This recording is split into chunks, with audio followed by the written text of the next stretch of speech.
दोस्तों, हम सब ने अपनी भारतीय सेना के पराक्रम के चर्चे तो काफ़ी सुने ही हैं। और जब भी हम अपनी भारतीय सेना के किस्से सुनते हैं तो हमारे दिल में देशभक्ति की लहर दौड़ जाती है। पर दोस्तों, हमारी भारतीय सेना के साथ ही एक और ताकत है जो हमारे देश की सुरक्षा में महत्वपूर्ण योगदान देती है, और वो है हमारी सुरक्षा एजेंसियां जो दूसरे देशों में चल रही गतिविधियों पर नजर रखती है। जी हाँ दोस्तों, आज मैं बात कर रहा हूँ भारतीय सुरक्षा एजेंसी रॉ के एक जाबाज के बारे में, जिसने भारत माता के लिए अपनी जान कुर्बान कर दी और उसे मरने के बाद भारत की 2 गज जमीन भी दफन होने के लिए नहीं मिली। तो दोस्तों, स्वागत है आपका हमारा चैनल मिस्ट्री माइंड में। चलिए शुरू करते हैं।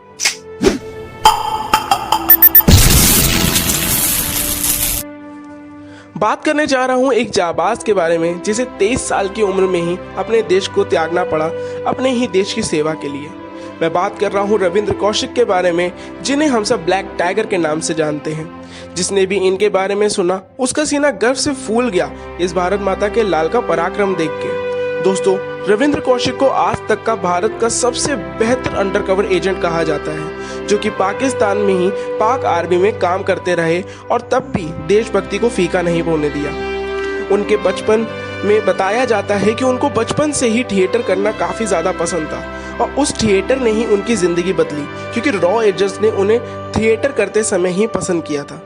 ऐसा कहा जाता है कि रविंद्र कौशिक ने ट्रेनिंग के समय ही उर्दू सीख ली थी और साथ ही साथ इस्लाम धर्म के सारे रीति रिवाजों को भी सीख लिया था और पाकिस्तान में भी काफी जानकारी इकट्ठा कर ली थी। रॉ ने उनको पाकिस्तान में एक नए नाम के साथ भेजा था, जो नाम था नबी अहमद शकीर, और उनको पाकिस्तान भेजने से पहले भारत से उनके सारे रिकॉर्ड्स खत्म कर दिए गए थे। बाद में उन्होंने पाकिस्तान की कराची यूनिवर्सिटी से ही LLB की डिग्री ली और फिर पाकिस्तानी सेना में ही भर्ती हो गए कमीशन ऑफिसर के तौर पे। बाद में उनके अच्छे कामों को देखते हुए उन्हें मेजर की रैंक पर प्रमोट कर दिया गया, ताकि किसी को शक ना हो, इसलिए रविंद्र कौशिक जी ने पाकिस्तान की एक लड़की अमानत से शादी की और एक लड़की के पिता बने। उन्होंने 1969 से 1983 के बीच में बहुत सारी जरूरी जानकारियां भारत को भेजी, जिसके कारण भारत पाकिस्तान के काफी सारे प्लान्स को निस्तनाबूद करने में सफल रहा। उनके इतने बड़े योगदान के कारण ही उनको इंडियन डिफेंस सर्किल में द ब्लैक टाइगर का नाम दिया गया, और यह नाम उनको उस समय की प्रधानमंत्री माननीय श्री इंदिरा गांधी जी ने दिया था। टेलीग्राफ की एक रिपोर्ट से पता चलता है कि वह तब पकड़े गए जब एक बार भारत ने एक और जासूस पाकिस्तान में भेजा, जिसका नाम इनायत मसीहा रखा गया।